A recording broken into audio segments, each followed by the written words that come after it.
সাবেক তুখোর ছাত্র নেতা এবং বর্তমান বিএনপি নেতা ফজলুর রহমান তিনি চমৎকার একটি কথা বলেছেন। তার কথার উপর ভিত্তি করে যুগান্তর যে শিরোনামটি প্রকাশ করেছে সেটি আপনাদেরকে বলি।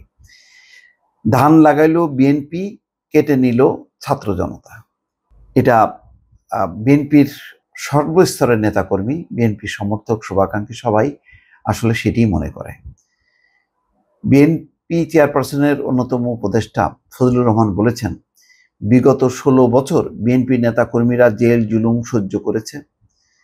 বিএনপি দীর্ঘ 16 বছর সরকার পতন এবং তত্ত্বাবধায়ক সরকারের জন্য আন্দোলন করেছে। বিএনপির লাগানো সেই ধান কেটে নিয়েছে ছাত্র জনতা। সোমবার সন্ধ্যায় রাজশাহীর মহানগরীর বাটার মোড়ে এক সমাবেশে প্রধান অতিথির বক্তব্যে তিনি এই কথাগুলি বলেন।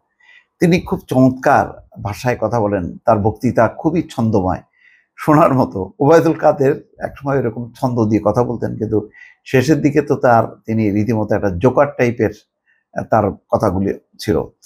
কিন্তু ফজলুর রহমান খুব যুক্তি দিয়ে কথা বলেন, ইতিহাস তুলে ধরেন, খুবই চমৎকার ভাষায় তিনি বক্তব্য রাখেন।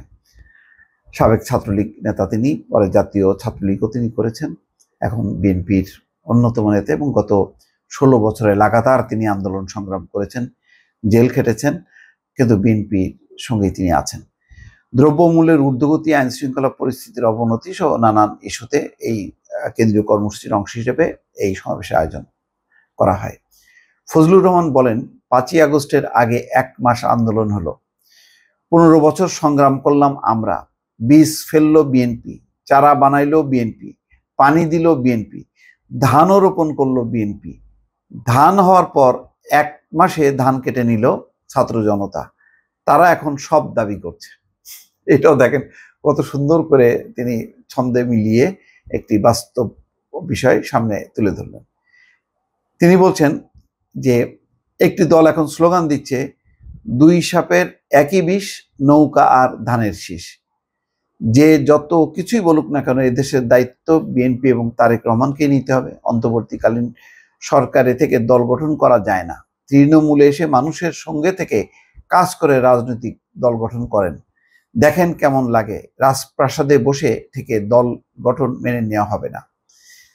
জেলা বিএনপির আহ্বায়ক আবু সাইদ চাঁদের সভাপতিত্বে সমাবেশে প্রধান বক্তা হিসেবে বক্তব্য দেন বিএনপির রাজশাহী বিভাগের সাংগঠনিক সম্পাদক সৈয়দ শাহিন শওকত।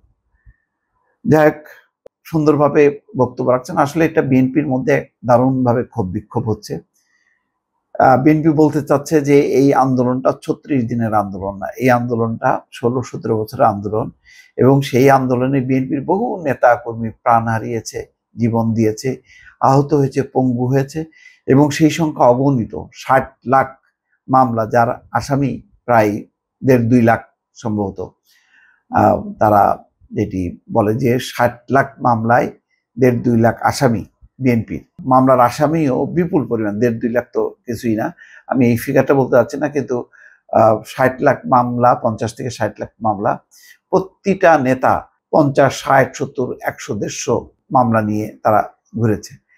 তো এই অবস্থায় এই দীর্ঘ লম্বা সময় যারা নির্যাতিত হলো, আন্দোলন করলো, সংগ্রাম করলো, কিন্তু হঠাৎ করেই তারুণ্যের জোয়ারে শেষ 36 দিনে সরকার পতন ঘটলো, এবং এই পতনের আন্দোলনেও কিন্তু যারা নিহত হলো তাদের মধ্যে প্রায় 800-র উপরে বিএনপি নেতাকর্মী।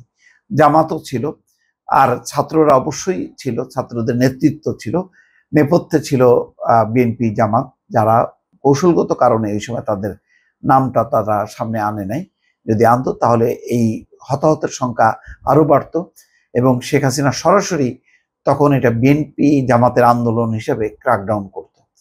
তো যাই হোক, এখন এই আন্দোলনের কৃতিত্ব নিয়ে ভাগাভাগি চলছে, এই আন্দোলন কৃতিত্ব নিয়ে একটা টানাটানি চলছে। সেই টানাটানির মধ্যে ফজলুর রহমান চমৎকার করে পুরো বিষয়টি তুলে ধরলেন। দর্শক ভালো থাকবেন, আল্লাহ হাফিজ।